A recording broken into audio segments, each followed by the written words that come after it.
कोकणातील विजयानंतर निलेश राणे यांना शिवसेनेत मोठी जबाबदारी मिळण्याची शक्यता आहे। शिवसेनेच्या टॉप 5 नेत्यांमध्ये निलेश राणे यांना स्थान मिळण्याची शक्यता आहे। कोकणातील या सगळ्या निकालानंतर उपमुख्यमंत्री एकनाथ शिंदे यांनी निलेश राणे यांना फोन करत त्यांचं कौतुक केल्याचं कळतंय। या संदर्भात अधिकची माहिती देत आहेत आपले प्रतिनिधी सूरज मसूरकर।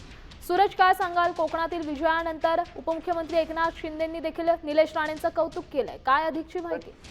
निश्चितच ज्या पद्धतीने कोकणामध्ये शिवसेनेला या निवडणुकांमध्ये यश आलेलं आहे, त्या अर्थी उपमुख्यमंत्री एकनाथ शिंदे यांनी निलेश राणे यांना फोन करून त्यांनी केलेल्या कामाबद्दल त्यांचं कौतुक केलेलं आहे।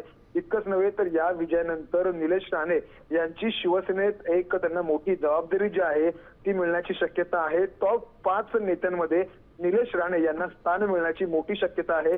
शिवसेनेतील वरिष्ठ नेत्यांनी ही जी माहिती आहे ती दिलेली आहे आणि सगळ्यात महत्त्वाचं म्हणजे येणाऱ्या ज्या महापालिका निवडणुका आहेत त्या निवडणुकांमध्ये देखील निलेश राणे यांच्यावरती एकनाथ शिंदे मोठी जबाबदारी जी आहे ती देऊ शकतात अशी माहिती जी आहे ती शिवसेनेतील नेत्यांनी दिली। जर का पाहायला गेलं तर निलेश राणे यांनी जे काही यश मिळवलेलं आहे कोकणामध्ये, ज्या काही निवडणुकांमध्ये अनेक आरोप प्रत्यारोप झाले, अनेक घडामोडी झाल्या आणि त्यानंतर हे शिवसेनेला यश मिळालं होतं। त्यामुळे कुठेतरी उपमुख्यमंत्री एकनाथ शिंदे हे कमालीचे जे निलेश राणे यांच्यावरती खुश आहेत आणि त्यामुळे कुठेतरी त्यांची वर्णी जी आहे ती धन्यवाद दिलेल्या या सविस्तर माहितीसाठी। आपण पाहू शकतो एकनाथ शिंदेंनी निलेश राणेंचं कौतुक केलं, त्यानंतर कोणतीतरी मोठी जबाबदारी त्यांना देण्यात येईल असं देखील बोललं जातं।